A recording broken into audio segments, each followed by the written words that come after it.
أشهد أن لا إله إلا الله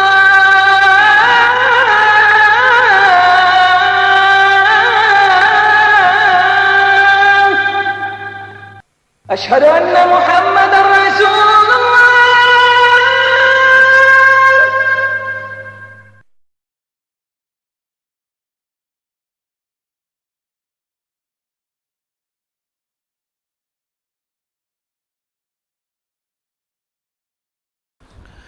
إن الحمد لله نحمده ونستعينه ونستغفره ونعوذ بالله من شرور أنفسنا ومن سيئات أعمالنا من يهده الله فلا مضل له ومن يضلل فلا هادي له ونشهد أن لا إله إلا الله وحده لا شريك له ونشهد أن محمدا عبده ورسوله اللهم صل على محمد وعلى آل محمد كما صليت على إبراهيم وعلى آل إبراهيم إنك حميد مجيد اللهم بارك على محمد وعلى آل محمد كما باركت على إبراهيم وعلى آل إبراهيم إنك حميد مجيد أعوذ بالله من الشيطان الرجيم بسم الله الرحمن الرحيم يا أيها الذين آمنوا أنفقوا مما رزقناكم من قبل أن يأتي يوم لا بيع فيه ولا خلة ولا شفاعة والكافرون هم الظالمون. கண்ணியத்திற்குரிய இஸ்லாமிய சகோதரர்களே சகோதரிகளே, அல்லாஹு தஆலா இந்த துன்யா வாழ்க்கையை நாம் அவனுடைய வணக்க வழிபாட்டிலே பயன்படுத்தி நன்மைகளை செய்து மறுமையில் சொர்க்கத்தின் வெற்றியை அடைவதற்காக நமக்கு வழங்கியிருக்கிறான். யார் இந்த உலகத்திலே அல்லாஹுடைய வழிபாடுகளில் மார்க்க காரியங்களில் நன்மையான காரியங்களில் விரைந்து செல்வாரோ அவர் மறுமையில் சொர்க்கத்திலே உயர்ந்த பதவிகள் உடையவராக இருப்பார். அவர் இந்த உலகத்திலே பெரிய பணக்காரராக, பெரிய அரசராக, படித்தவராக அல்லது சாதாரண மனிதராக ஏழையாக இருந்தாலும் சரியே, இந்த உலகத்தில் வாழ்ந்த எத்தனையோ செல்வந்தர்கள் மறுமையில் ஏழைகளாக, வறியவர்களாக கஷ்டத்திலே இருப்பார்கள். ஈமான் அமல் இல்லாத காரணத்தால் இந்த உலகத்திலே வாழ்ந்த எத்தனையோ ஏழைகள், கஷ்டத்தில் உள்ளவர்கள் நாளை மறுமையிலே சொர்க்க இன்பங்களில் உயர்ந்த படித்தரங்களிலே இருப்பார்கள். இந்த துன்யாவிலிருந்து அவர்கள் நல்ல அமல்களை ஈமானோடு எடுத்து சென்ற காரணத்தால். அன்பிற்குரியவர்களே, அல்லாஹு தஆலா அவனுடைய வணக்க வழிபாடுகளை நாம் செய்வதற்கு இந்த மார்க்கத்திலே பல நல்ல அமல்களை விசாலமாக விரிவாக நமக்கு கொடுத்தான். தொழுகை சொர்க்கத்தை அடைவதற்குண்டான ஒரு வழி, நோன்பு சொர்க்கத்தை அடைவதற்குண்டான ஒரு வழி, ஹஜ் சொர்க்கத்தை அடைவதற்குண்டான ஒரு வழி. அப்படித்தான் அல்லாஹுடைய பாதையில் அல்லாஹ் நமக்கு கொடுத்த செல்வத்தை செலவழிப்பது. கண்ணியத்திற்குரியவர்களே, மனிதன்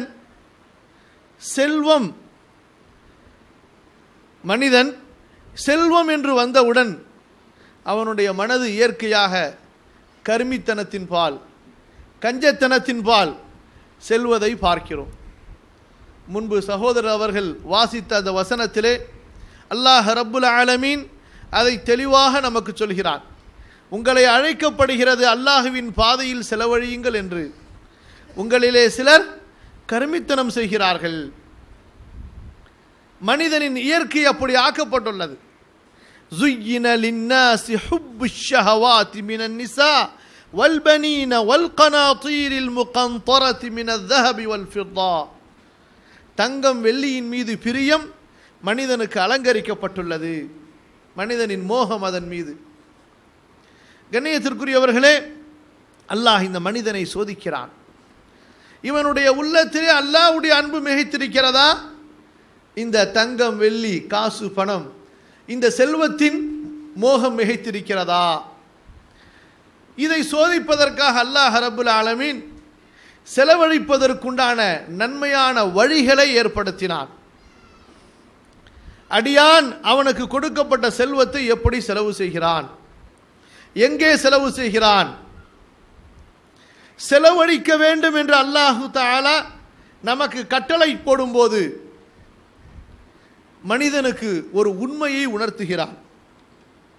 நீங்கள் சூரத்துல் பக்ராவுடைய அந்த ஆரம்ப வசனத்தை ஓதி பார்த்தால் உங்களுக்கு புரியும். وَمِمَّا رَزَقْنَاهُمْ يُنْفِقُونَ. மூமின்கள், அல்லாஹுவை அஞ்சுகின்ற நல்ல மக்கள் தர்மம் செய்வார்கள் என்று கூறுகின்ற அந்த இடத்திலே ஒரு வார்த்தையை சொல்கிறான். وَمِمَّا رَزَقْنَاهُمْ, நாம் அவர்களுக்கு கொடுத்ததிலிருந்து தர்மம் செய்வார்கள். என் அன்பிற்குரியவர்களே, அல்லாஹு தஆலா மறதியில் இருக்கின்ற மனிதர்களாகிய நமக்கு ஒரு உண்மையை இங்கே உணர்த்துகிறான். என்ன உண்மை? மனிதனே, உன் கையில் என்ன செல்வம் இருக்கிறதோ அது உன் தந்தை, உன் மூதாதையர்கள் மூலமாக உனக்கு கிடைத்ததாக இருக்கட்டும், அல்லது நீ உன் அறிவால், உன் திறமையால், உன் அனுபவத்தால் சம்பாதித்த செல்வமாக இருக்கட்டும், எந்த வழியில் உனக்கு கிடைத்திருந்தாலும் அது நாம் உமக்கு கொடுத்தது. وَمِمَّا رَزَقْنَاهُمْ, நாம் உமக்கு கொடுத்தது. அல்லாஹ் கொடுக்கவில்லை என்றால் இந்த மனிதனால் அதை அடைய முடியாது. اللهم لا مانع لما أعطيت ولا معطي لما منعت. அல்லாஹ்வே, நீ கொடுத்தால் தடுப்பாரில்லை, நீ தடுத்தால் கொடுப்பாரில்லை. அப்ப அல்லாஹுவின் புறத்திலிருந்து நமக்கு கொடுக்கப்பட்டது. அல்லாஹ் கூறுகிறான், மா இந்தக்கும் மின் நிஅமத்தின் ஃபமின் அல்லாஹ். என்ன அற்கொடை உங்களிடம் இருக்கிறதோ அது அல்லாஹுவின் புறத்திலிருந்து உங்களுக்கு கொடுக்கப்பட்டதே தவிர நீங்களாக அதை படைத்து கொள்ளவில்லை. கண்ணை கொண்டு, அறிவை கொண்டு ஒரு மனிதன் செல்வத்தை சம்பாதிக்கிறான். கண்ணியத்திற்குரியவர்களே, வெளிப்படையில் இந்த மனிதன் சம்பாதிக்கிறான், இந்த மனிதன் அதை அடைகிறான் அவனுடைய திறமையால் என்று பலர் எண்ணுவார்கள். இந்த திறமையை கொடுத்தவன் யார்? இந்த அறிவை கொடுத்தவன் யார்? இந்த அனுபவத்தை, திறமையை கொடுத்தவன் யார்? அல்லாஹ் கொடுத்த அறிவை கொண்டு, அல்லாஹ் கொடுத்த பார்வையை கொண்டு, அல்லாஹ் கொடுத்த திறமையை கொண்டு இந்த செல்வத்தை சம்பாதிக்கும் போது என்ன விளக்கம் அங்கே? அந்த செல்வத்தை கொடுத்தவனும் அல்லாஹ்தான். ஆகவேதான் அல்லாஹ் நாம் அவர்களுக்கு கொடுத்ததிலிருந்து அவர்கள் தர்மம் செய்வார்கள் என்று கூறுகிறார்.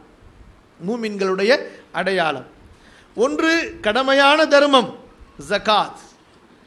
வசதி வந்தவர்கள் மீது, குறிப்பிட்ட அந்த பொருளாதாரத்தை அடைந்தவர்கள் மீது அல்லாஹ் விதித்த விதி, இதிலிருந்து அவர்கள் தப்பிக்கவே முடியாது. ஜகாத்து கொடுக்காதவர்கள் காஃபிர்கள். எப்படி தொழுகையை விடுபவர்கள் காஃபிர்களோ, ஹஜ்ஜை விடுபவர்கள் காஃபிர்களோ, இஸ்லாமிய 5 தூண்கள் ஷஹாதா, சலா, ஜகாத், சௌம், ஹஜ், இந்த 5 தூண்களில் எந்த ஒன்றையாவது ஒரு மனிதன் அது கடமை என்று தெரிந்ததற்கு பிறகு வேண்டுமென்று மனம் முரண்டாக விட்டு விடுகின்றானோ அவன் இஸ்லாமிய மார்க்கத்தை விட்டு வெளியேறி விடுகிறான். ஜகாத்து கொடுக்க மறுத்தவர்களிடத்திலே அபூபக்கர் ரலியல்லாஹு அன்ஹு போர் தொடுத்து அவர்களை வெட்டினார்கள், அவர்களை முர்த்ததுகளுடைய பட்டியல்களிலே சேர்த்தார்கள். யார் தொழுகையை ஜகாத்தை பிரிப்பார்களோ அவர்களிடத்திலே நான் போர் புரிவேன். ரசூலுல்லாஹி ஸல்லல்லாஹு அலைஹி வஸல்லம் அவர்களுடைய காலத்திலே ஒட்டகத்தின் ஒரு சிறிய குட்டியை அவர்கள் தர்மமாக கொடுத்து வந்து அதை இப்போது கொடுக்க மறுத்தாலும் அதற்காகவும் நான் அவர்களிடத்திலே போர் புரிவேன். கண்ணியத்திற்குரியவர்களே, இது கடமையான தர்மத்தை பற்றி அல்லாஹும் அல்லாஹ்வுடைய தூதர் ஸல்லல்லாஹு அலைஹி வஸல்லம் அவர்களும் வலியுறுத்துகின்ற இந்த அடிப்படை. இரண்டாவது ஒன்று, ஒரு முஸ்லிம், ஒரு முஃமின், அல்லாஹுவை நம்பியவன், மறுமையை நம்பியவன், சொர்க்கம் நிரந்தரமானது, சொர்க்க இன்பம் நிரந்தரமானது, மறுமை நிரந்தரமானது, உலகம் அழியக்கூடியது, உலகம் நிரந்தரமற்றது, உலக இன்பங்கள் நிரந்தரமற்றது, நிரந்தரமான இன்பம், நிரந்தரமான சுகம் சொர்க்கத்திலே இருக்கிறது என்பதை தெளிவாக புரிந்த ஒரு முஃமின் என்ற அடிப்படையில் தெளிவாக செயல்படுகின்ற ஒரு முஸ்லிம் எப்போதும் தன் செல்வத்திலே ஒரு பெரும் பகுதியை தான தர்மமாக செலவழிப்பதற்கு ஒதுக்கி வைத்திருப்பான். கடமையான தர்மங்கள் போக அல்லாஹுடைய பாதையிலே ஏழை எளியவர்களுக்காக, வறியவர்களுக்காக, கடன்பட்டவர்களுக்காக, அனாதைகளுக்காக, கைதிகளுக்காக, இன்னும் எங்கெல்லாம் செலவழிப்பதை அல்லாஹ்வும் அல்லாஹ்வுடைய தூதரும் விரும்புகிறார்களோ அந்த இடங்களில் செலவழிப்பதற்காக அவன் தன் செல்வத்தில் ஒரு பெரும் பகுதியை ஒதுக்கி வைத்திருப்பான். இவன்தான் முஸ்லீம், இவன்தான் முஃமின். அல்லாஹுடைய பாதையிலே செலவழிப்பதை கொண்டு அவன் மகிழ்ச்சி அடைவான், அவன் திருப்தி கொள்வான், அவனுடைய உள்ளம் விசாலமாக விரிந்திருக்கும். அந்த உள்ளத்திலே கருமித்தனம் இருக்காது, அந்த உள்ளத்திலே கஞ்சத்தனம் இருக்காது, அந்த உள்ளத்திலே இந்த அற்ப உலக வாழ்க்கையின் மீது மோகம் இருக்காது. அல்லாஹுடைய பாதையிலே செலவழியுங்கள், நன்மையின் வழிகள் என்று அவர்களுக்கு அறிமுகப்படுத்தப்பட்டால், அவர்கள் அதிலே செலவு செய்வதற்கு அழைக்கப்பட்டால் வாரி வழங்குவார்கள், கஞ்சத்தனத்தை பயப்பட மாட்டார்கள். அல்லாஹு தஆலா இதை எப்படியெல்லாம் நமக்கு ஆர்வமூட்டுகிறான், எப்படியெல்லாம் முஸ்லிம்களுக்கு அல்லாஹு தஆலா வழிகாட்டுகிறான் பாருங்கள். சூரா பக்ராவுடைய 254வது வசனத்திலே மறுமையின் ஒரு காட்சியை கூறி அல்லாஹுடைய பாதையிலே செலவழிப்பதற்கு நமக்கு அவன் ஆர்வமூட்டுகிறான். மறுமையிலே நட்பு இருக்காது, மறுமையிலே சிபாரிசு இருக்காது. அந்த நாளில் நீங்கள் வெற்றி பெற வேண்டுமா, அந்த நாளிலே அல்லாஹுடைய அருள் உங்களுக்கு கிடைக்க வேண்டுமா, நீங்கள் அல்லாஹுடைய பாதையில் அவன் கொடுத்ததிலிருந்து தர்மம் செய்யுங்கள். யா அய்யுஹல்லதீன ஆமனு அன்ஃபிகு மிம்மா ரஸக்னாக்கும், நாம் உங்களுக்கு கொடுத்தவற்றிலிருந்து நீங்கள் தர்மம் செய்யுங்கள். மின் கப்லி அன் யஅதிய யௌம், அந்நாள், அந்த ஒரு நாள் வருவதற்கு முன்னால். அந்த நாளிலே வியாபாரம் இல்லை. உன்னுடைய உலக செல்வங்களை எல்லாம் அள்ளி கொண்டு வந்து என்னிடத்திலே கொடுத்துவிட்டு சொர்க்கத்தை விலைக்கு வாங்கலாம் என்று எண்ணாதே. அல்லது உனக்கு யாராவது உற்ற நண்பர்கள் இருந்தால் அவர்களின் மூலமாக இந்த சொர்க்கத்தை அடையலாம் என்று கற்பனையிடாதே. அல்லது யாராவது ஒருவர் உனக்கு சிபாரிசு செய்து உன்னை கரை சேர்த்து விடுவார், என்னுடைய அனுமதி இல்லாமல், என்னுடைய திருப்தி இல்லாமல் இது உனக்கு கிடைக்கும் என்று எண்ணாதே. லா குல்லத்துன் வலா குல்லத்துன் வலா ஷஃபாஆ, அன்றைய நாளில் ஒருவனின் நட்பு மற்றொருவனுக்கு பலன் அளிக்காது, யாருடைய சிபாரிசும் யாருக்கும் பலன் அளிக்காது, அல்லாஹ் நாடியவர்களை தவிர. அல்லாஹ் யாருக்கு நாடுவான்? யார் இந்த மார்க்கத்திலே தூய்மையானவர்களாக இருந்தார்களோ அவர்களுக்குத்தான் அல்லாஹுடைய நாட்டம் கிடைக்கும். எப்படி எச்சரிக்கை செய்கிறான்? இந்த எச்சரிக்கைக்கு பிறகு அல்லாஹ் சொல்கிறான், வல் காஃபிரூன ஹுமுல் ஸாலிமூன், யார் நிராகரிக்கிறார்களோ அவர்கள் அநியாயக்காரர்கள். அல்லாஹு தஆலா குர்ஆனிலே ஒரு கட்டளையை கூறி அதற்கு பின்பு நிராகரிப்பவர்கள் என்று கூறினால் முன்னால் கூறிய கட்டளையை செயல்படுத்த மறுப்பவர்களை குறிக்கும். நாம் உங்களுக்கு கொடுத்தவற்றிலிருந்து நீங்கள் தர்மம் செய்யுங்கள் என்று அல்லாஹ் கூறிவிட்டு வல் காஃபிரூன், நிராகரிப்பவர்கள் அநியாயக்காரர்கள் என்று அல்லாஹ் கூறுகிறான். என்ன பொருள்? என்னுடைய இந்த கட்டளையை யார் செயல்படுத்த மறுக்கிறார்களோ, நிராகரிக்கிறார்களோ அவர்கள் அநியாயக்காரர்கள். யாருக்கு அநீதி இழைத்துக் கொண்டார்கள்? அல்லாஹ்விற்கா, அல்லாஹுடைய தீனுக்கா?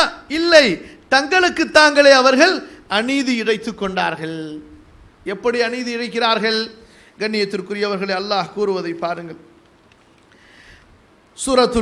சூரத்து தௌபாவுடைய 35வது வசனம், வல்லதீன யக்னிஸூன الذهب والفضة ولا ينفقونها في سبيل الله فبشرهم بعذاب أليم يوم يحمى عليها في نار جهنم فتكوى بها جباههم وجنوبهم وظهورهم هذا ما كنزتم لأنفسكم فذوقوا ما كنتم تكنزون.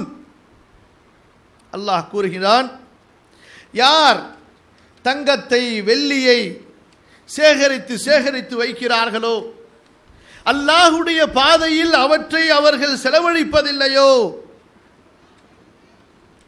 நபியே அவர்களுக்கு நீங்கள் நற்செய்தி சொல்லுங்கள். என்ன நற்செய்தி? பிஅதாபின் அலீம், வலி தரும், வேதனை கொடுக்கும், துன்புறுத்தும் வேதனையை நீங்கள் அவர்களுக்கு நற்செய்தியாக சொல்லுங்கள். அல்லாஹு தஆலா, அல்லாஹுவை ஏமாற்றுகிறோம் அல்லது அல்லாஹுவை தன் அறிவால் மிஞ்சி விடுகிறோம் என்று பெருமைப்பட்டுக் கொள்கிற, மார்க்கத்தை ஏளனமாக மதிக்கின்ற பாவிகளை எப்படி பரிகாசம் செய்கிறான் பாருங்கள். நபியே, தங்கத்தையும் வெள்ளியும் செலவழித்து அல்லாஹுடைய பாதையில் அவற்றை தங்கத்தையும் வெள்ளியும் சேகரித்து அல்லாஹுடைய பாதையிலே தர்மம் செய்யாமல் தங்களை பெரிய செல்வந்தர்கள், பெரிய பணக்காரர்கள், நான் எப்படி இந்த உலக வாழ்க்கையை அனுபவிக்கிறேன் பாருங்கள், தங்களை பெரிய பிரில்லியன், பெரிய புத்திசாலி என்றெல்லாம் எண்ணுகிற அந்த மக்களை பார்த்து அல்லாஹ் சொல்கிறான், நீங்கள் எல்லாம் கொஞ்சம் வெயிட் பண்ணுங்க, எதிர்பார்த்திருங்கள், உங்களுக்கு ஒரு நற்செய்தி காத்திருக்கிறது. நற்செய்தி என்ன? கடுமையான வேதனை. அல்லாஹு தஆலா அந்த வேதனையை நமக்கு விவரமாகவும் சொல்லுகிறான். நீ சேகரித்து வைத்த அந்த செல்வங்களை எல்லாம் நெருப்பிலே பழுக்க காய்ச்சப்பட்டு அதன் மூலமாக உன்னுடைய நெற்றியிலே, உன்னுடைய விலாக்களிலே, உன்னுடைய முதுகுகளிலே சூடு போடப்படும். அல்லாஹ் சொல்லுவான், இதான் நீ சேகரித்து வைத்தது. ஹாதா மா கனஸ்தும். எனவே ஃபதூகு மா குன்தும் தக்னிசூன், நீங்கள் அல்லாஹ்வுடைய பாதையில் செலவு செய்யாமல் எதை சேகரித்து வைத்தீர்களோ அதை இப்போது சுவைத்து பாருங்கள். இப்போது சேகரிக்கப்பட்ட இந்த செல்வங்கள் இன்பமாக தெரிகிறது. பேலன்ஸை பார்த்து திருப்தி, அக்கவுண்டை பார்த்து திருப்தி, தான் கட்டிய வாங்கிய ப்ராப்பர்ட்டிகளை பார்த்து சந்தோஷம், தன்னுடைய வீடு, பங்களா, கார், ரொம்ப சந்தோஷம், சரியான ஒரு மிதப்பு, ஒரு மயக்கம், பணமயக்கம், செல்வ போதை, செழிப்பின் போதை, அப்படியே ரொம்ப இன்பமா சுகமா. அல்லாஹ் சொல்கிறான், இந்த சுகமெல்லாம் அங்கே உனக்கு வேதனையாக தெரியும். ஃபதூகு மா குன்தும் தக்னிசூன், நீங்கள் சேகரித்து வைத்த அந்த செல்வத்தை சுவைத்துக் கொள்ளுங்கள். கண்ணியத்திற்குரியவர்களே, உலகத்திலே ஒன்று, மறுமையிலே அதன் தோற்றம் வேறொன்று. எப்படி? யதீம்களுடைய செல்வத்தை சாப்பிடுகிறவர்களுக்கு அல்லாஹ் என்ன சொல்கிறான்? அல்லதீன யகுலூன அம்வாலல் யதாமா ظுல்மன் இன்னமா யகுலூன ஃபீ புத்தூனிஹிம் நாரா. யார் யதீம்களுடைய செல்வங்களை முழுங்குகிறானோ அவன் தன் வயிற்றிலே எதை முழுங்குகிறான்? நரக நெருப்பை முழுங்குகிறான். இப்ப பிரியாணியா இருக்கலாம், இப்ப 65 இருக்கலாம், ஆனால் மறுமையிலே அது எப்படி இருக்கும்? நெருப்பாக இருக்கும். மூமினுக்கு அல்லாஹு தஆலா ஒவ்வொன்றையும் மறுமையோடு ஒப்பிட்டு ஒப்பிட்டு சொல்லுகின்றான். அந்த நாள் மறுமையிலே உங்களுக்கு எந்த நட்பும், எந்த தோழமையும், எந்த சிபாரிசும் பலன் தராத அந்த நாள் வருவதற்கு முன்பாகவே நீங்கள் அல்லாஹுடைய பாதையிலே செலவழித்துக் கொள்ளுங்கள். ஒரு மனிதன் அல்லாஹுடைய பாதையிலே செலவழிக்கிறான், தர்மம் செய்கிறான். எப்படியெல்லாம் அல்லாஹு தஆலா அந்த தர்மம் செய்கின்ற நல்ல மக்களுக்கு வாக்களிக்கிறான் தெரியுமா? இன்று பலர் பேசுவதை பார்க்கிறோம். அல்லாஹுடைய பாதையிலே தர்மம் அளிப்பவர்களுக்கு, செலவழிப்பவர்களுக்கு கருமித்தனத்தை கொண்டு அச்சுறுத்துபவர்களை பார்க்கிறோம். அல்லாஹ் சொல்லுகின்றான், ஷைத்தான் உங்களுக்கு வறுமையை கொண்டு அச்சுறுத்துகிறான். அல்லாஹ் வாக்களிக்கிறான், யம்ஹகுல்லாஹு ரிபா வ யுர்பிஸ் ஸதகாத். சூரத்துல் பக்ராவுடைய 276வது வசனம். அல்லாஹ் வட்டியை அழிப்பான். இது விதி. வட்டி பெருசாக தெரியும், ஆனால் அதனுடைய முடிவு அழிவு, நாசம். வயுர்பி ஸதகாத், தர்மங்களை அல்லாஹ் வளர்ப்பான். இது அல்லாஹ் விதித்த விதி. மனிதனுடைய இயற்கையில் ஒரு தூய்மையான, ஒரு சுத்தமான நெறிவுடைய மனிதனாக இருந்தால் அவனுடைய உள்ளத்திலே அல்லாஹு தஆலா எழுதிய ஈமானிய இறை சான்றுகளுடைய ஒன்று, தர்மம் கொடுத்தால் கடவுள் எனக்கு கொடுப்பான் என்ற பண்பு. ஆகவேதான் எத்தனை பொய்யான மதங்கள் இருந்தாலும் இஸ்லாமை தவிர்த்து அந்த எல்லா மதங்களிலும் தர்மம் வலியுறுத்தப்பட்டிருக்கிறது. காரணம், அவர்கள் தங்களுக்கு அல்லாஹ் கொடுத்த ஃபித்ரா என்ற ஒரு நேரிய அறிவை கொண்டு சிந்திக்கும் போது தர்மத்தை வலியுறுத்தி அவர்கள் எழுதி வைத்திருப்பதை பார்க்கிறோம். எண்ணியத்திற்குரியவர்களே, தூய்மையான ஏற்றுக்கொள்ளப்பட்ட உண்மையான இந்த இஸ்லாமிய மார்க்கத்திலோ தர்மத்திற்கு அல்லாஹும் அல்லாஹ்வுடைய ரசூலும் கொடுத்த வாக்குகள், தர்மத்தை அல்லாஹ்வும் அல்லாஹ்வுடைய ரசூலும் வலியுறுத்திய விதங்களோ நம்மால் சொல்லி முடிக்க முடியாது. இதைவிட ஒரு வசனம் தேவையா? வட்டியை அல்லாஹ் அழிப்பான், தர்மத்தை அல்லாஹ் வளர்ப்பான்.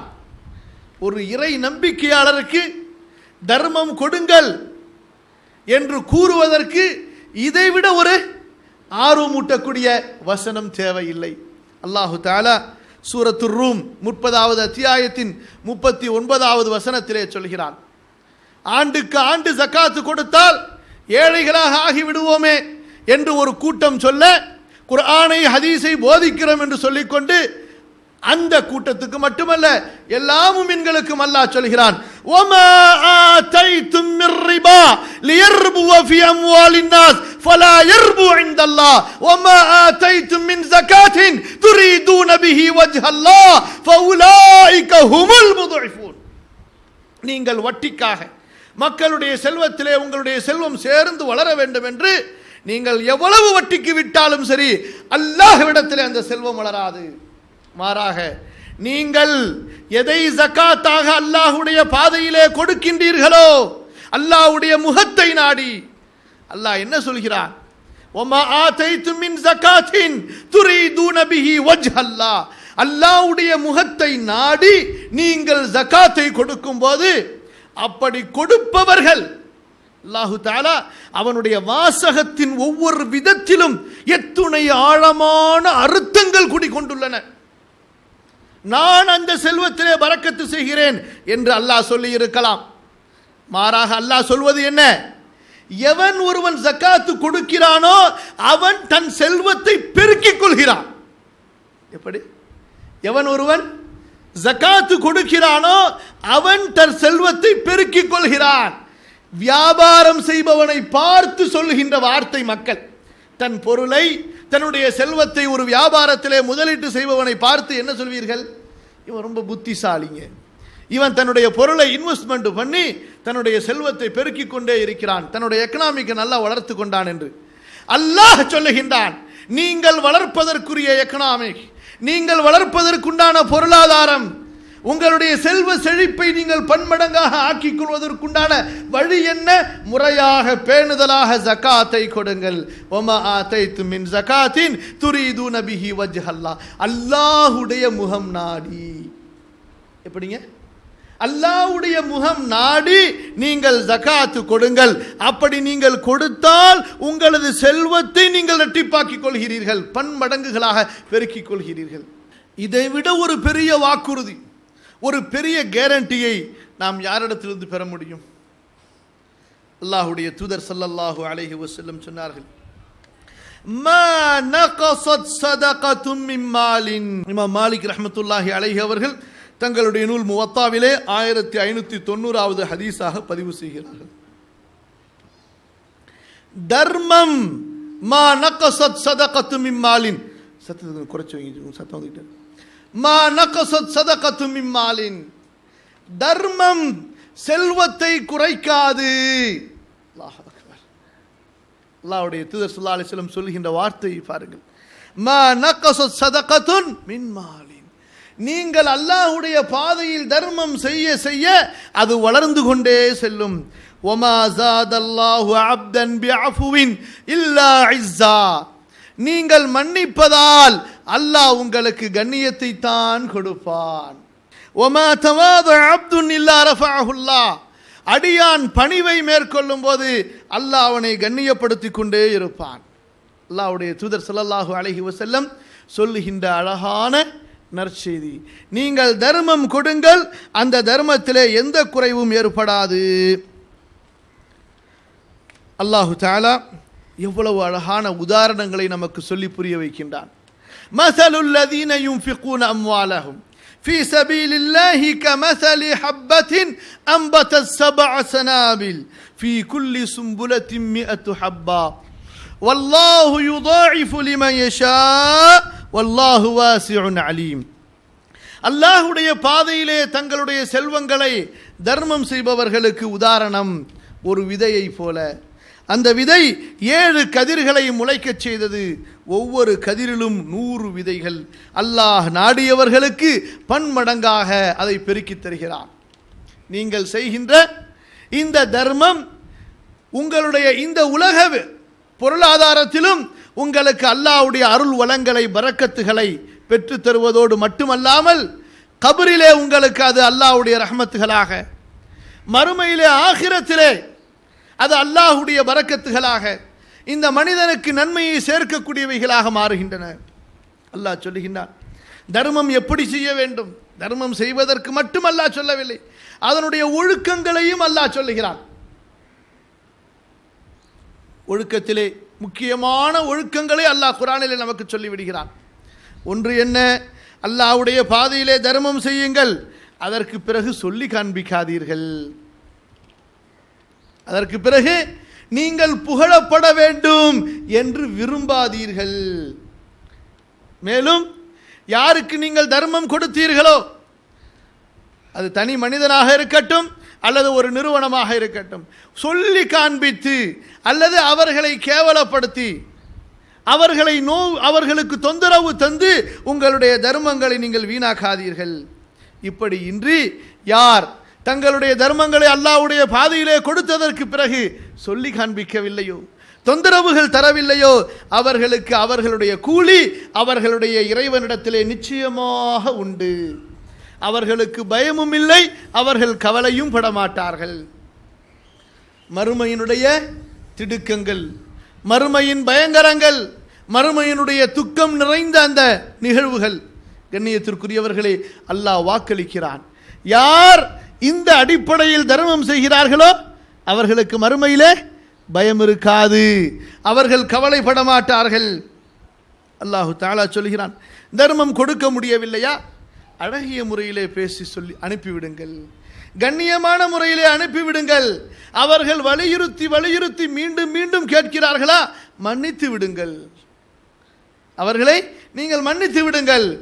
இன்றைக்கு பார்க்கிறோம், யாசகம் செய்பவர்களை கேவலமாக பேசக்கூடியவர்கள், அவர்கள் வலியுறுத்தி கேட்கிறார்கள் என்பதற்காக அவர்களை சபிப்பவர்கள், அவர்கள் மீது கோபப்பட்டு எரிந்து விடுபவர்கள். கண்ணியத்திற்குரியவர்களை, அல்லாஹ் தன் நபிக்கு சொல்லுகின்றான், தன் நபிக்கு அல்லாஹ் கட்டளையிடுகின்றான், وَوَجَدَكَ ضَالًّا فَهَدَى وَوَجَدَكَ عَائِلًا فَأَغْنَى فَأَمَّا الْيَتِيمَ فَلَا تَقْهَرْ وَأَمَّا السَّائِلَ فَلَا تَنْهَرْ. யாசித்து வருபவருக்கு நீங்கள் கொடுங்கள் என்று கூறும் இடத்திலே அல்லாஹ் கூறுவது என்ன? وَوَجَدَكَ ضَالًّا فَهَدَى وَوَجَدَكَ عَائِلًا فَأَغْنَى فَأَمَّا الْيَتِيمَ فَلَا تَقْهَرْ وَأَمَّا السَّائِلَ فَلَا تَنْهَرْ. யாசிப்பவரை அதட்டாதீர்கள், விரட்டாதீர்கள்.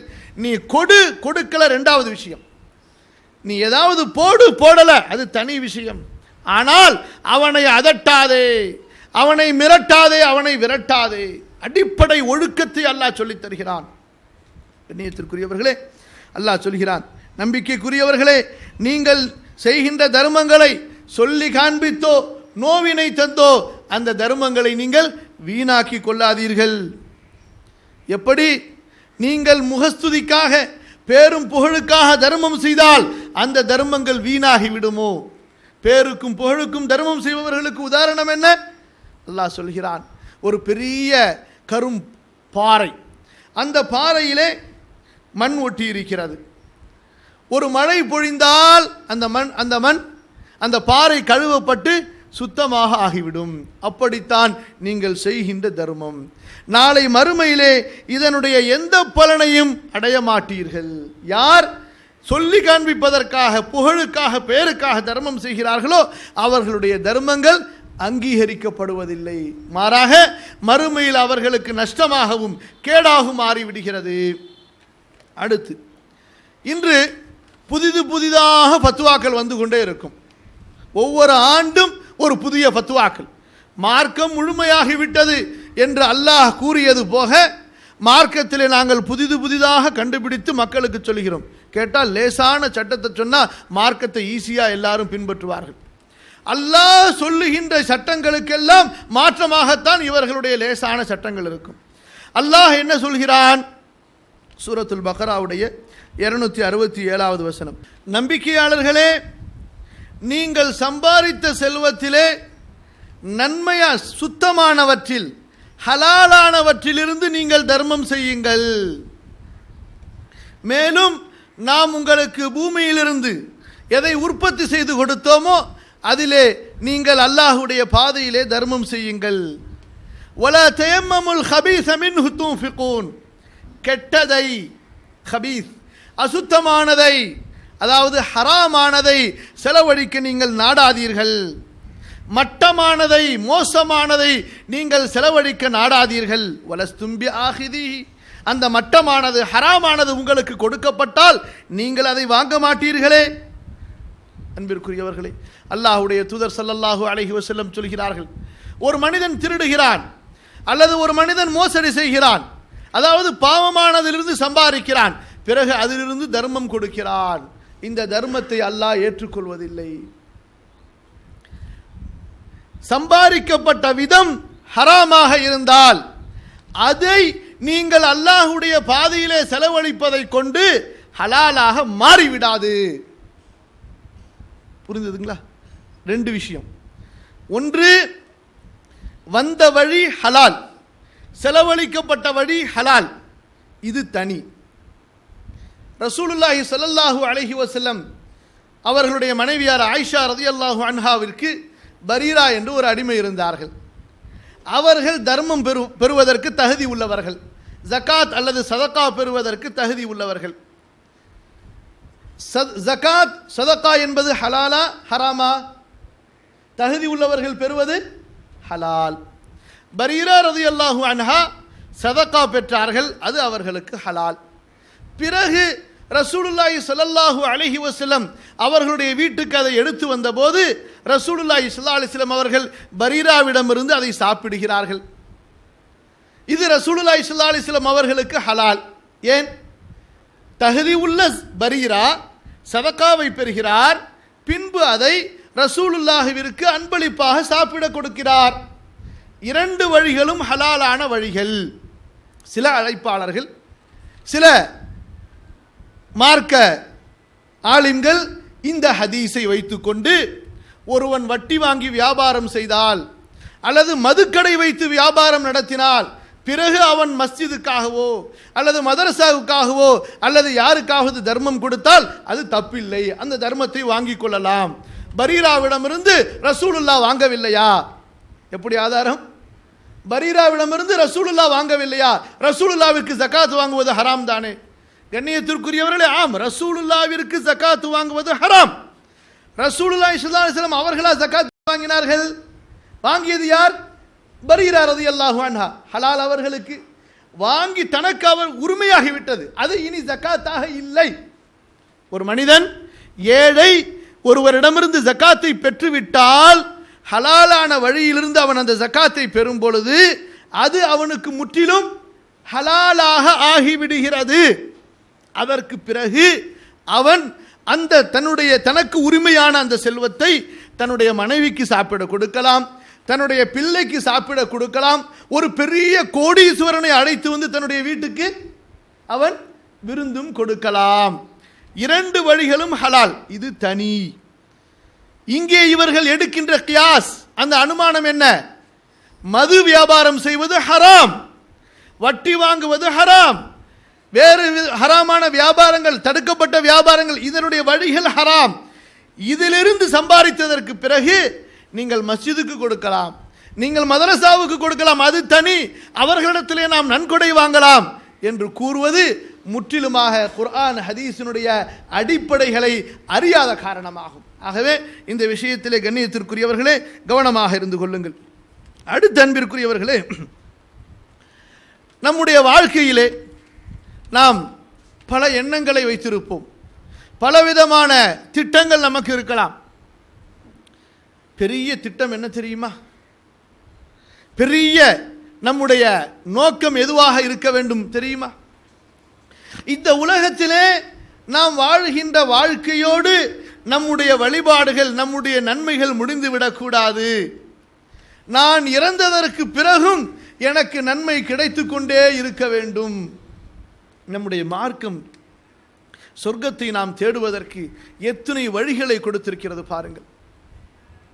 நம்முடைய தொழுகை, நம்முடைய நோன்பு, நாம் குர்ஆன் ஓதியது, இதெல்லாம் இந்த மௌத்தோடு முடிந்து விடுகின்ற அமல்கள். ஒருத்தர் தொழுகிறார், மௌத்தா போயிட்டாரு, முடிஞ்சிருச்சு. இது போன்றுதான் ஏனைய வணக்க வழிபாடுகள்.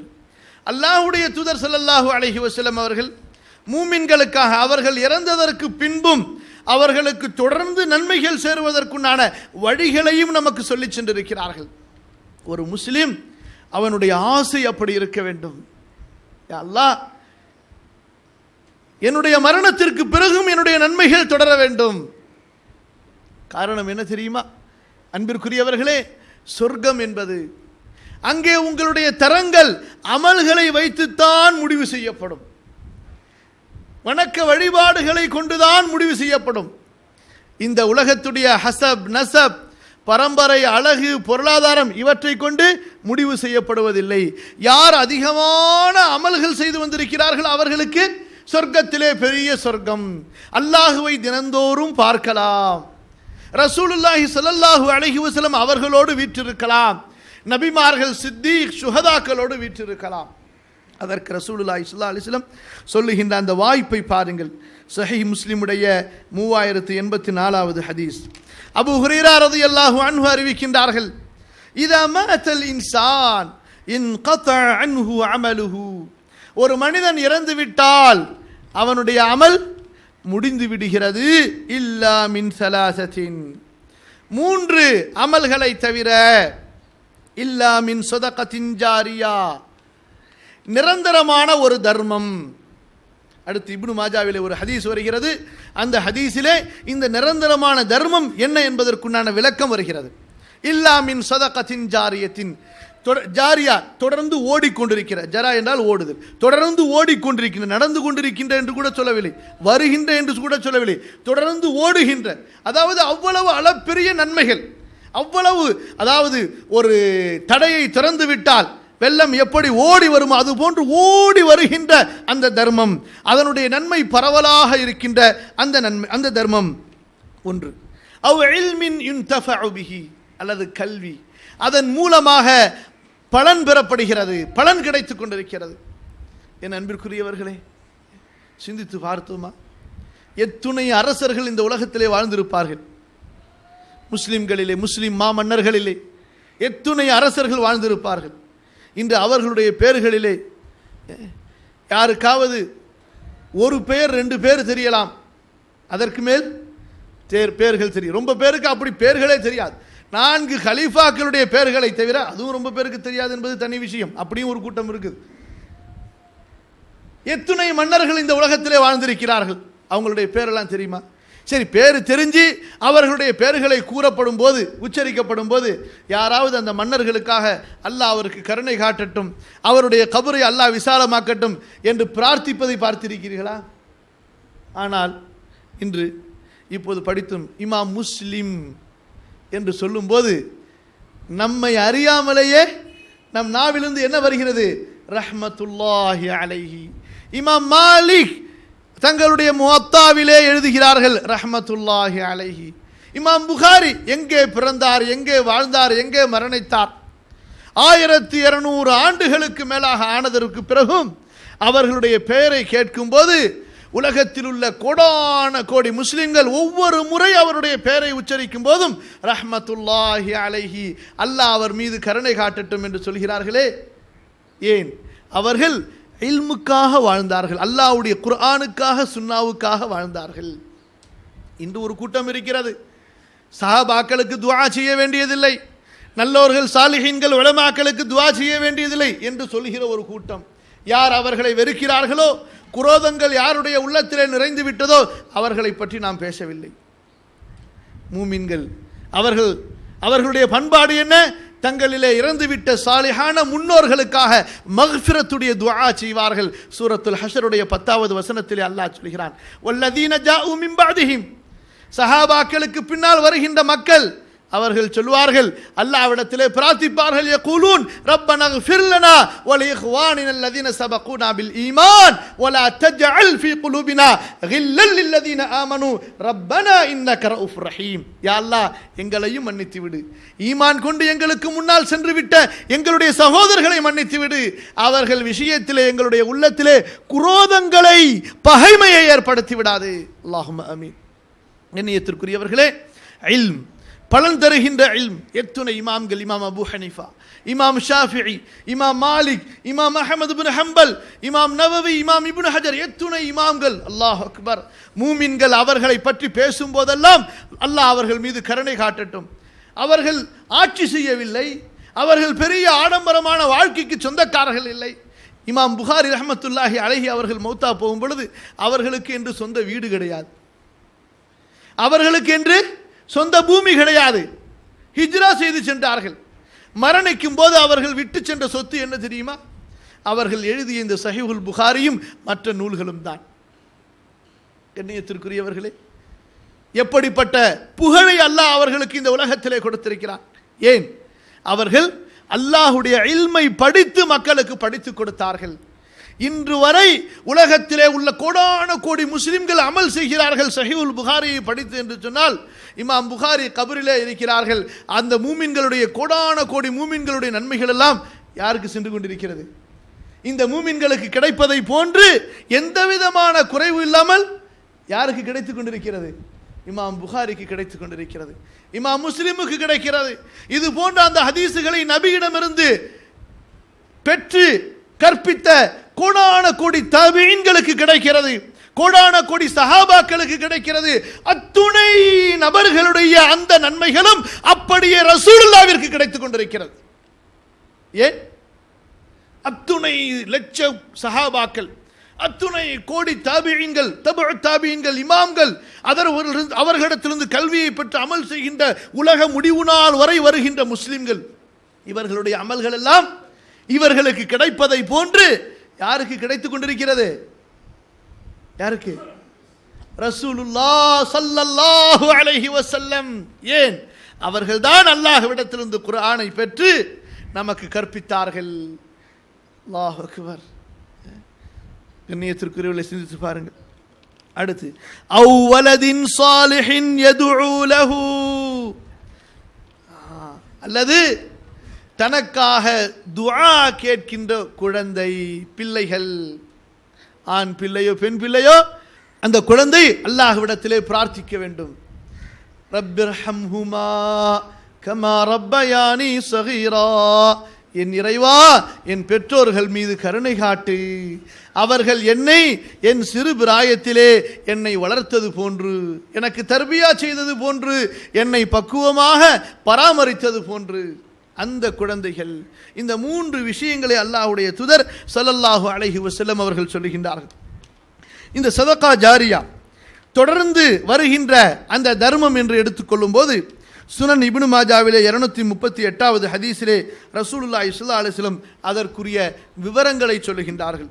அபூ ஹுரைரா ரலியல்லாஹு அன்ஹு அறிவிக்கின்றார்கள், இன்ன மிம்மா யல்ஹகுல் முஃமின மின் அமலிஹி வ ஹஸனாத்திஹி பஅத மௌத்திஹி, ஒரு மூமினுடைய அமல்கள், அவனுடைய நன்மையான காரியங்களிலே அவனுடைய மரணத்திற்கு பின்னால் அவனுக்கு கிடைக்கக்கூடியது என்று தலைப்பிட்டு ரசூலுல்லாஹி ஸல்லல்லாஹு அலைஹி வஸல்லம் சொல்கிறார்கள், இல்மன் அல்லமஹு வ நஷரஹு. அவன் பிறருக்கு கற்றுக் கொடுத்த கல்வி, அவன் பிறருக்கு போதித்த பரப்பிய கல்வி. முதலாவது இல்ம், குர்ஆன் சுன்னாவுடைய இல்ம். இந்த இல்ம் எது? எந்த இல்ம் இது? குர்ஆன் சுன்னாவுடைய இல்ம், ஆகிரத்துடைய இல்ம், சொர்க்கத்தின் பாதையை நமக்கு அறிவித்து தருகின்ற இல்ம். வலதன் சாலிஹன் தரக்கஹு. இரண்டாவது, தான் விட்டு சென்ற நல்ல பிள்ளைகள். வமுஸ்ஹஃபன் வர்ரஸஹு. தான் அடுத்து வருகின்றவர்களுக்கு சொந்தமாக்கி வைத்த குர்ஆன், குர்ஆனுடைய பிரதிகள். மஸ்ஜிதுகளிலோ மதரசாக்களிலோ அல்லது யாருக்காவது நீங்கள் வாங்கி அன்பளிப்பு செய்கின்ற அந்த குர்ஆன் பிரதிகள். இன்னைக்கு அன்பளிப்பு வரும் வீட்டுக்கு, எல்லாம் வாங்கிட்டு வருவாங்க. பிஸ்கட் டப்பா வாங்கிட்டு வருவாங்க, ஸ்வீட் டப்பா வாங்கிட்டு வருவாங்க. இது ஹலாலானது போக இன்னும் ஹராமானதை வாங்கி கொண்டு வந்து அன்பளிப்பு செய்கிற கூட்டமும் கூட இருக்குது. ரசூலுல்லாஹி ஸல்லல்லாஹு அலைஹி வஸல்லம் அன்பளிப்பு செய்வதற்குண்டான அன்பளிப்பை எப்படி சொல்கிறார்கள்? குர்ஆன். இன்னைக்கு எத்தனை பேருங்க குர்ஆன் பிரதி அன்பளிப்பாக கொடுக்கும்? தர்ஜுமாவை படிச்சு பாருங்க, குர்ஆன் ஓதுங்க. அல்லாஹ் அக்பர். வ முஸ்ஹஃபன் வர்ரஸு அவ் மஸ்ஜிதன் பனாஹு. அல்லது அவன் கட்டிய மஸ்ஜித். அல்லாஹ் அக்பர். அந்த மஸ்ஜிதிலே வணக்க வழிபாடுகள், தொழுகை, இபாதத்துகள், குர்ஆன் ஓதுதல், திக்ர் செய்தல், மார்க்க பிரச்சாரங்கள் நடந்து கொண்டிருக்கும் காலமெல்லாம் அதனுடைய நன்மை அவனுக்கு வந்து கொண்டே இருக்கும். அவ் மஸ்ஜிதன் பனாஹு.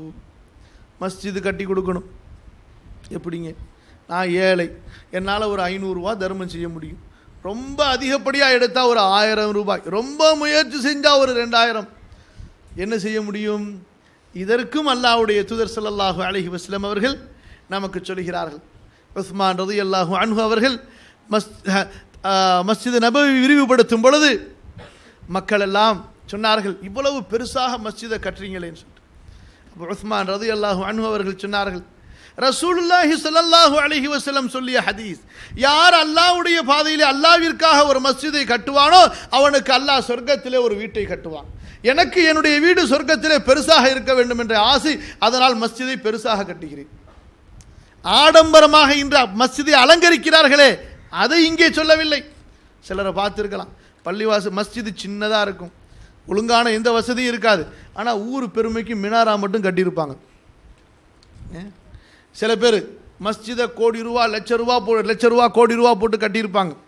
ஆனால் பள்ளிவாசலில் மஸ்ஜிதுக்கு இமாமுக்கு சம்பளம் கொடுக்கறது மட்டும் 2500 ரூபா பேசுவாங்க. மஸ்ஜித் இமாமுக்கு எவ்வளவு? 2000. அவருக்கு ஒரு வீடு இருக்காது அந்த மஸ்ஜிதில், அவர் எங்கேயாவது போய் இருக்கணும். தொழுகைக்கு சரியாக வர முடியுமா? எங்கேயாவது ஒரு நேரத்தில் தவறிடுச்சுன்னா அடுத்து அவருக்கு லெஃப்ட் ரைட்டில் விட்டு வாங்குறது இருக்குது, முடிஞ்சு போச்சுக்காது. சமீபத்தில் நடந்த நிகழ்ச்சி, ஊர் பேரெல்லாம் சொல்ல வருதில்லை, கிட்டத்தட்ட ஒரு 67 லட்ச ரூபா போட்டு பழைய பள்ளிவாசலை ரினிவேஷன் பண்ணாங்க. எவ்வளவு செஞ்சுட்டு மிச்ச மீதி இருந்த காசெல்லாம் தூக்கிக்கிட்டு உடையாந்துட்டாங்க மலேசியாவுக்கு. பள்ளிவாசல்லேருந்து தபால் வருது, கரண்ட் பில்லு கட்ட முடியல, கரண்ட் பில்லு கட்டுறதுக்கு இமாம் சம்பளத்துக்கும் காசு அனுப்பி வைங்கன்னு சொல்லிவிட்டு என்னங்க இப்படியும் நடந்து கொண்டிருக்கிறது.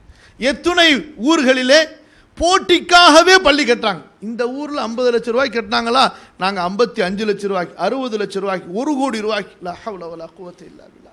அல்லாஹ்வுடைய தூதர் ஸல்லல்லாஹு அலைஹி வஸல்லம் எச்சரிக்கை செய்தார்கள், மறுமையின் அடையாளங்கள் என்று சொன்னார்கள். யூதர்கள் தங்களுடைய ஆலயங்களை அலங்கரிப்பது போன்று நீங்கள் மஸ்ஜிதுகளை அலங்கரிப்பீர்கள். லா ஹவ்ல வலா குவத்த இல்லா பில்லாஹ். மஸ்ஜித் மூமின்களுடைய தேவைக்காக, இபாதத்துக்காக, அல்லாஹ்வுடைய வணக்க வழிபாடுகளுக்காக, குர்ஆன் சுன்னாவுடைய தஅலீமுக்காக கட்டப்பட வேண்டிய ஒரு இடம்தான் மஸ்ஜிதே தவிர நீங்கள் போட்டி போட்டுக் கொள்வதற்காகவும் பெருமை அடிப்பதற்காகவும் உங்களுடைய ஊருடைய செல்வாக்கும் உங்களுடைய ஊருடைய மதிப்பும் ஓங்குவதற்காக அல்ல. அப்படி செய்தால் அது அல்லாஹ்விடத்திலே ஏற்றுக்கொள்ளப்பட்ட செயலாக ஆகாது. ஓ மஸ்ஜிதன் பனாஹு. அடுத்து ஒரு கேள்வி, என்னால் முழு மஸ்ஜிது கட்ட முடியாது. இதற்கும் ரசூலுல்லாஹி ஸல்லல்லாஹு அலைஹி வஸல்லம் சொன்னார்கள், ஒரு புறா முட்டையிடும் அளவு நீங்கள் ஒரு மஸ்ஜிதை கட்டினாலும், இதங்க ஹதீஸ், ஒரு புறா முட்டையிடும் அளவில் எப்படி ஒரு மஸ்ஜிதை கட்ட முடியும்? அதில் எப்படி தொழ முடியும்? ரசூலுல்லாஹி ஸல்லல்லாஹு அலைஹி வஸல்லம் அவர்கள் கூறிய இந்த ஹதீஸுக்கு விளக்கம் சொல்கிறார்கள். அதாவது ஒரு மஸ்ஜித் கட்டப்படும் போது அந்த மஸ்ஜிதிலே அந்த அளவுதான் இவருடைய செல்வம் பயன்படுகிறது. ஒரு புறா முட்டையிடக்கூடிய இடம் எவ்வளோ பெருசாக இருக்கும்? ஒரு உள்ளங்கை பெருசுக்கு இருக்குமா? அதிகப்படியா? இந்த அளவுக்குத்தான் உங்களுடைய செல்வம் அந்த பள்ளியின் கட்டுமானத்திலே பலன் தருகிறது என்று சொன்னால் உங்களுக்கும் அல்லாஹ்வுடைய சொர்க்கத்திலே ஒரு வீடு. இதுக்கு மேலே என்னங்க தேவை? ரொம்ப பேர் என்ன நினைக்கிறாங்கன்னா, நம்ம பள்ளியில் இந்த பள்ளிக்கு நம்ம தர்மம் கொடுத்து என்னங்க ஆகிட போகுது? இல்லை அன்பிற்குரியவர்களே, 10 ரூபா உங்களால் மஸ்ஜிதுக்கு தொடர்ந்து தர்மம் கொடுக்க முடியுமா? ஒரு வாரத்துக்கு ஒரு தடவை. அதிலும் அதை நீங்கள் விட்டு விடாதீர்கள். 10 ரூபா, 5 ரூபா, 1 ரூபா ஒரு நாளைக்கு தர்மம் கொடுக்க முடியும். மாதம் 30 நாளில் 29 நாள்னா 29 ரூபா, 30 ரூபா தான் என்னால் கொடுக்க முடியும்னா அதையாவது நாம் செய்வோம். ஏனென்றால் தர்மம் செய்வதிலிருந்து ஒரு முஸ்லிம் தப்பிக்கவே முடியாது. இடையில இன்னொரு ஹதீஸை சொல்லிக்கிறோம். ரசூலுல்லாஹி ஸல்லல்லாஹு அலைஹி வஸல்லம் சொல்றாங்க, எல்லாரும் தர்மம் செஞ்சாகணும்னு சொல்லி. சஹீஹுல் புகாரியுடைய 1353வது ஹதீஸ். அலா குல்லி முஸ்லிமின் சதகா, எல்லா முஸ்லிம்களும் தர்மம் கொடுத்தே ஆக வேண்டும். அப்ப சஹாபாக்கள் கேட்டாங்க, ஃபகாலு யா நபி அல்லாஹ் ஃபமன் லம் யஜித், யாரிடத்திலே வசதி இல்லையோ அவர் எப்படி கொடுப்பார்? ரசூலுல்லாஹி ஸல்லல்லாஹு அலைஹி வஸல்லம் சொன்னார்கள், யஅமலு பியதிஹி ஃபயன்ஃபஉ நஃப்ஸஹு வ யதஸத்தக், அவர் வேலைக்கு போகட்டும், தன்னுடைய கரத்தால் கஷ்டப்பட்டு உழைக்கட்டும், பிறகு அதில் வருகின்ற அந்த ஊதியத்தை கொண்டு தானும் பலன் பெற்றுக் கொள்ளட்டும், தர்மமும் கொடுக்கட்டும். என்ன செஞ்சிடக்கூடாது? என்கிட்ட எங்கெங்க வசதி இருக்குது, நான் கொடுக்குறேன், என்னால் கொடுக்க முடியும் என்று இருந்து விடக்கூடாது. ஏதாவது வேலை செய்யுங்க போய். எப்படி ரசூலுல்லாஹி ஸல்லல்லாஹு அலைஹி வஸல்லம் இந்த சமுதாயத்தை பயன்படுத்துகிறார்கள், ஊக்குவிக்கிறார்கள். சோம்பேறிகள் இந்த சமுதாயத்தில் இருப்பதற்கு தகுதியற்றவர்கள். பிறருடைய அந்த உழைப்பை அண்டி இந்த சமுதாயத்தின் மீது சிரமமாக இருப்பவர்கள் தக்க காரணம் இல்லாமல் அவர்கள் இந்த சமுதாயத்தினுடைய அங்கத்தினராக ஆகுவதற்கு தகுதியற்றவர்கள். அதைத்தான் ரசூலுல்லாஹி ஸல்லல்லாஹு அலைஹி வஸல்லம் சொல்லுகின்றார்கள். கண்ணியத்திற்குரியவர்களே, இந்த இடத்திலே ஒரு நிகழ்வை சொல்லட்டுமா? யார் தெரியுமா? உம்மஹாத்துல் முஃமினீன். உம்மஹாத்துல் முஃமினீன் என்றால் யார்? யார் உம்மஹாத்துல் முஃமினீன்? ரசூலுல்லாஹி ஸல்லல்லாஹு அலைஹி வஸல்லம் உடைய மனைவிமார்கள், நம்முடைய தாய்மார்கள். அவங்களுடைய கண்ணியம் நம்முடைய நம்மை பெற்றெடுத்த தாய்மார்களுடைய கண்ணியம் சமமாயிடுமா? ஈமான் என்ற அந்த தகுதி, அந்த ஈமானிலும் உயர்ந்த ஈமானை பெற்ற தகுதி. இரண்டாவது, நபியினுடைய சஹாபாக்கள், நபிமார்களுடைய மனைவிகள் யார்? அவங்க சஹாபி பெண்மணிகள். அந்த அடிப்படையிலே அவர்களுடைய தகுதி, நபியை பார்த்தார்கள், நபியிடத்திலே இஸ்லாமை ஏற்றார்கள் என்ற தகுதி. அதற்கு மேல் நபியினுடைய குடும்பத்திலே சேர்ந்தார்கள், நபியினுடைய குடும்பத்தின் ஒரு அங்கத்தினராக மாறினார்கள், நபியின் மனைவியாக மாறினார்கள் என்ற தகுதி. இத்துணை தகுதிகளை கொண்ட அந்த பெண்மணிகளிலே ஒருவர் ஸைனப் பின்த் ஜஹ்ஷ், பெரிய பணக்கார பெண்மணி. தர்மம் கொடுப்பது அவர்களிடமிருந்து பிரிக்க முடியாத ஒரு பழக்கமாக இருந்தது. ரசூலுல்லாஹ்வுடைய வாழ்நாளிலும் சரி, ரசூலுல்லாஹி ஸல்லல்லாஹு அலைஹி வஸல்லம் ஒரு வருஷத்திற்குண்டான அந்த உணவுகளை கொடுத்து விடுவார்கள், அப்படியே தர்மம் செஞ்சிருவாங்க, அடுத்த நாள் ஒண்ணுமே இருக்காது. ரசூலுல்லாஹி ஸல்லல்லாஹு அலைஹி வஸல்லம் உடைய வாழ்நாள் முழுக்க இந்த நிலை. ரசூலுல்லாஹி ஸல்லல்லாஹு அலைஹி வஸல்லம் மௌத்தா போயிடுறாங்க. ஸைனப் பின்த் ஜஹ்ஷ் ரலியல்லாஹு அன்ஹா என்ன செய்வார்கள்? கலீஃபாக்கள் அபூபக்கர் இடத்திலிருந்து, பைத்துல் மாலிலிருந்து அவர்களுக்கு உஜீபனங்கள், ரிசுக்குகள் வரும், செல்வங்கள், தீரார்களோ மற்ற செல்வங்களோ வரும். அப்படியே அன்றை மாலை பொழுது முடிவதற்கு முன்னால் எல்லாவற்றையும் தர்மம் செய்து விடுவார்கள். முஹாஜிர்களுடைய குழந்தைகளுக்கு தர்மம் வைத்து கொடுத்து விடுவார்கள். எத்துணை முஸ்லிம் முஜாஹிதுகள், முஹாஜிர்கள், அன்சாரிகளுடைய குழந்தைகள் எத்தீம்களாக இருந்தார்கள். அல்லாஹ்வுடைய பாதையிலே கொல்லப்பட்ட ஷஹீதுகளுடைய குழந்தைகள், அவர்களுடைய மனைவிகள், அல்லாஹ்வுடைய பாதையிலே கைகளை இழந்த, கால்களை இழந்த, உடல் உறுப்புகளை இருந்த எத்துணை முஜாஹிதீன்கள் இருந்தார்கள், அவர்களுக்கு பங்கு வைத்து விடுவார்கள். எல்லாம் முடிஞ்சிருச்சா? இனி அடுத்து கலீஃபா கொடுத்தாருன்னா நம்ம அவங்களுக்கு கொடுப்போம் என்று எதிர்பார்த்திருக்க மாட்டார்கள். இன்னைக்கு நம்ம என்ன செய்யறோம்னா, அல்லாஹ்ட்ட கண்டிஷன் போறோம், அல்லாஹ் நீ கொடுத்தினா நான் கொடுப்பேன். எப்படி? அல்லாஹ்ட்ட கண்டிஷன், அல்லாஹ் எனக்கு கொடுத்தானா நான் கொடுப்பேன். நீ உழை, நீ கஷ்டப்படு, நீ அதற்காக உன்னுடைய பாதத்தை எடுத்து முன்வை, சிரமப்படு, அல்லாஹ் கொடுப்பான். என்ன செய்வாங்க ஸைனப் பின்த் ஜஹஷ்?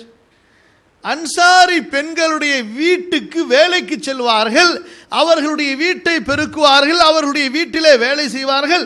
அன்று மாலை அந்த அன்சாரி பெண்களுடைய வீட்டிலிருந்து என்ன ஊதியம், என்ன தர்மம் என்ன ஊதியம் கொடுக்கப்படுகிறதோ அதை அப்படியே எடுத்து கொண்டு வந்து முஹாஜிர்களுடைய ஏழை பிள்ளைகளுக்கு தர்மம் செய்துவிட்டு சென்று விடுவார்கள்.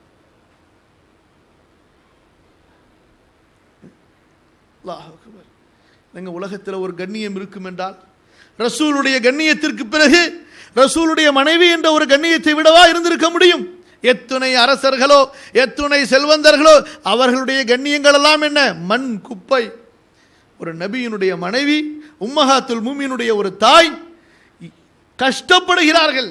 எதற்காக? நான் சுகமா வாழ்றதுக்கா? தர்மம் கொடுப்பதற்காக. ரசூலுல்லாஹி ஸல்லல்லாஹு அலைஹி வஸல்லம் அவர்கள் சொன்ன ஹதீஸை அவர்கள் புரிந்திருந்தார்கள். யஅமலு பியதிஹி ஃபயன்ஃபஉ நஃப்ஸஹு வ யத்தஸத்தக். தானும் பலன் பெற்றுக்கொண்டு பிறருக்கும் தர்மம் செய்வான். காலு ஃபஇன் லம் யஜித். வேலை தேடி போறான், வேலை கிடைக்கல, என்ன செய்யறது? ரசூலுல்லாஹி ஸல்லல்லாஹு அலைஹி வஸல்லம் சொல்லிட்டாங்களே தர்மம் கொடுக்கணும்னு சொல்லி, எப்படியாவது தர்மம் கொடுக்கணும்னு சொல்லிட்டாங்களே, வேலை தேடி போற யார சொல்லலாம், வேலையே கிடைக்கலையே, என்ன செய்யறது? நபி ஸல்லல்லாஹு அலைஹி வஸல்லம் சொல்லுகின்றார்கள், யுஈனுதல் ஹாஜத்தில் மல்ஹூப். யாராவது தேவை உள்ளவன், கஷ்டத்தில் உள்ளவன் இருந்தா அவனுக்கு போய் உதவி செய்யுங்க. காலு ஃபஇன் லம் யஜித். சரி தேடி போறோம், கஷ்டத்தில் உள்ளவங்க யாருமே கிடைக்கல, என்ன செய்யறது? ஃபல்யஅமல் பில் மஅரூஃப். நன்மையை அவன் மக்களுக்கு ஏவட்டும், நன்மையை சொல்லட்டும், நன்மையின்படி இவன் நடக்கட்டும். வல் யும்சிக் அனி ஷர்ரி. யாருக்கும் தீங்கு தராமல் இருக்கட்டும். ஃபஇன்னஹா லஹு ஸதகத்துன். அதுவும் அவருக்கு தர்மமாக அமையும். நீங்க பிறருக்கு தீங்கு தராம இருந்தா அது ஒரு தர்மம், பிறருக்கு நீங்கள் ஒரு நன்மையை சொன்னால் அது தர்மம். அப்ப தர்மத்திலிருந்து ஒரு முஸ்லிம் தப்பிக்கவே முடியாது. ரசூலுல்லாஹி ஸல்லல்லாஹு அலைஹி வஸல்லம் சொன்னார்கள், அப்ப தான் கட்டி வைத்த மஸ்ஜித் அவு பைத்தன் பனாஹு லிப்னி ஸபீலி பனாஹு, அல்லது வழிப்போக்கர்களுக்காக கட்டி வைத்த வீடு, அவு நஹரன் அஜ்ராஹு, அவன் தோண்டிய அவன் ஓட வைத்த நதி, أو صدقة أخرجها من ماله في صحته وحياته يلحقه من بعد موته. அல்லது தான் சுகமாக இருக்கும் பொழுது, தான் வாலிபமாக இருக்கும் பொழுது, தன்னுடைய சுகமான காலத்திலே தன்னுடைய செல்வத்திலிருந்து அல்லாஹ்வுடைய பாதையிலே அவன் வெளியாக்கிய தர்மம், அதனுடைய நன்மை அவனுடைய மரணத்துக்கு பின்னால் கிடைத்துக் கொண்டே இருக்கும். அன்பிற்குரியவர்களே, அல்லாஹு தஆலா இப்படி தர்மங்களை வரவேற்கிறான், வளர்க்கிறான். ரசூலுல்லாஹி ஸல்லல்லாஹு அலைஹி வஸல்லம் அவர்கள் கூறிய ஒரு சஹீஹான ஹதீஸ், நீங்கள் அல்லாஹ்வுடைய பாதையிலே தர்மம் செய்தால் அந்த தர்மத்தை அல்லாஹ் தன்னுடைய வலக்கரத்தால் அங்கீகரித்து அதை வாங்கி கொண்டு அதை வளர்க்கிறான். எவ்வளவு பிரியமாக வளர்க்கிறான் தெரியுமா? உங்களிலே ஒருவர், அவருக்கு குதிரை குட்டி ஒன்று இருந்தால் அதை எப்படி பிரியமாக வளர்ப்பாரோ அப்படி வளர்ப்பார். அல்லாஹு தஆலா நம்முடைய தர்மங்களை கொண்டு நம்முடைய பாவங்களை மன்னிக்கிறான், நம்முடைய சோதனைகளை நீக்குகிறான், நம்முடைய செல்வத்திலே அல்லாஹ் செழிப்பை உண்டாக்கிறான், நம்முடைய ஈமானை அதிகப்படுத்துகிறான், நம்முடைய இறை நம்பிக்கை அதிகமாகிறது. இதற்கெல்லாம் மேலாக ஒன்று என்ன தெரியுமா? இந்த மார்க்கம், இந்த தீன் ஓங்க வேண்டுமென்றால், இந்த தீன் வளர வேண்டுமென்றால், இந்த தீன் பரவ வேண்டுமென்றால் இதற்காக 2 தியாகங்களை அல்லாஹ் ரப்புல் ஆலமீன் நிபந்தனை இடுகிறான். ஒன்று உயிர் தியாகம், இரண்டாவது பொருள் தியாகம். உயிர் தியாகம், பொருள் தியாகம் இல்லாமல் இந்த தீனுல் இஸ்லாமை அல்லாஹ் வளர்க்கவில்லை, பரப்பவில்லை. சஹாபாக்களுடைய உயிர்கள் தியாகம் செய்யப்பட்டன, சஹாபாக்களுடைய செல்வங்கள் இந்த தீனுக்காக தியாகம் செய்யப்பட்டன. அதற்கு பிறகுதான் இந்த மார்க்கம் இன்று நம்மரை வந்து சேர்ந்திருக்கிறது. கண்ணியத்திற்குரியவர்களே, இன்றைய காலகட்டத்தில், அதுவும் குறிப்பாக நாம் வாழுகின்ற இந்தியா போன்ற நாடுகளிலே முஸ்லிம்களுக்கு என்று ஒரு பைத்துல் மால் இல்லை. முஸ்லிம்களுக்கு உதவுவதற்காக என்று, அவர்களுடைய மஸ்ஜிதுகள் கட்டப்படுவதற்காக, அவர்களுடைய மதரசாக்கள் விரிவாக்கம் செய்வதற்காக, முஸ்லிம்களுடைய மார்க்க பணிகள் செழிப்பாக்க வேண்டும் என்பதற்காக ஏதாவது ஒரு தனி நிர்வாகம் இருக்குதா? இருக்கிறதெல்லாம் சுரண்டி கொண்டுதான் சென்று கொண்டிருக்கிறார்கள். ஒரு நிறுவனம் இருந்தால் முஸ்லிம்களுடைய நன்மைக்காக, அதுவும் யாருடைய கையில் இருக்கிறது? இறையச்சமுள்ள, மார்க்கப்பட்டுள்ள, அல்லாஹுவை அஞ்சி அந்த செல்வங்களை அதனுடைய வழியிலே செலவு செய்கின்ற மக்களுடைய கையில் இருக்கிறதா அல்லது யாருடைய கையில் இருக்கிறது? அது போன்ற இந்த இடங்களிலே, நம்முடைய நாடுகளிலே நம்மை போன்ற பாமர மக்கள், நம்மை போன்ற ஏழை மக்கள், நம்மை போன்ற நடுத்தர மக்கள் தான் அல்லாஹுடைய இந்த தீனை வளர்ப்பதற்காக, அல்லாஹுடைய இந்த மஸ்ஜிதுகள், இந்த மர்கஸுகளை, இந்த மதரசாக்களை வளர்ப்பதற்காக, அதை பராமரிப்பதற்காக பொறுப்பேற்க வேண்டும். நம்முடைய வாழ்க்கையின் செலவுகளை குறைத்து கொண்டு அல்லாஹ்வுடைய மஸ்ஜித் கட்டப்படுவதற்காக, அல்லாஹ்வுடைய மஸ்ஜித் நிர்மாணிக்கப்படுவதற்காக, அது பராமரிக்கப்படுவதற்காக செலவுகள் செய்ய வேண்டும். ஆடம்பரமான வாழ்க்கை வாழ்ந்தால் இந்த உலகத்தில் வேண்டுமானால் சந்தோஷமாக இருக்கலாம், மறுமையில் எதுவும் கிடைக்குமா? நம்முடைய ஆடம்பரமான தேவைகளை குறைத்து கொண்டு ஆகிரத்தினுடைய நன்மைக்காக இது போன்ற மஸ்ஜிதுகளுக்கு, மர்கஸுகளுக்கு, மதரசாக்களுக்கு செலவழிக்க நாம் முன்வர வேண்டும். முன்பு கூறியது போன்று கொஞ்சம்தான் கொடுக்க முடிகிறது என்று நினைத்து அந்த தர்மத்தை விட்டு விடாதீர்கள். எவ்வளவு முடியுமோ நிரந்தரமாக தொடர்ந்து ஒரு மாதத்துக்கு ஒரு 5 ரூபா 10 ரூபா தான் கொடுக்க முடியுமா, அதை கொண்டு வந்து கொடுங்க. அல்லாஹ் அதிலே பரக்கத்து செய்வான். உங்களால் முடியலையா, நீங்கள் என்ன செய்யலாம்? உங்களுக்கு தெரிந்த யாராவது ஒரு நல்ல நண்பர்கள், வசதி படைத்தவர்கள் இருப்பார்கள். அவர்களுக்கு இப்படி ஒரு பள்ளி இருக்கிறது, அந்த பள்ளிக்கு என்னென்ன தேவை இருக்கிறது, அந்த பள்ளியின் கட்டுமான பணி பொருளாதார குறைவால் நிறுத்தி வைக்கப்பட்டுள்ளது என்ற இல்மு இல்லாமல் அவர்கள் தூர தொலைவிலே இருக்கலாம். அவர்களுக்கு இதை பற்றி நீங்கள் சொல்லுங்கள், அவர்களிடத்தில் அழைத்து செல்லுங்கள், அறிமுகப்படுத்துங்கள். உங்களுடைய செல்வங்கள் செலவழிக்கப்படுவதற்கு தகுந்த இடம் என்று அவர்களுக்கு சொல்லுங்கள். அதன் மூலமாக அவர்கள் தங்களுடைய செல்வத்திலிருந்து ஒரு பகுதியை அவர்களுக்கு அல்லாஹ் நாடிய அளவு, அல்லாஹ் அவர்களுடைய உள்ளத்திலே போட்ட அளவு அவர்கள் செல்வத்தை, தன்னுடைய பொருளாதாரத்தை கொடுத்து, எப்படியோ பணமாகவோ அல்லது பொருட்களாகவோ கொடுத்து உதவி செய்தால் இங்கே கிடைக்கிற லாபம் என்ன தெரியுமா? அவர் நன்மையை பெற்றுக்கொள்வார்.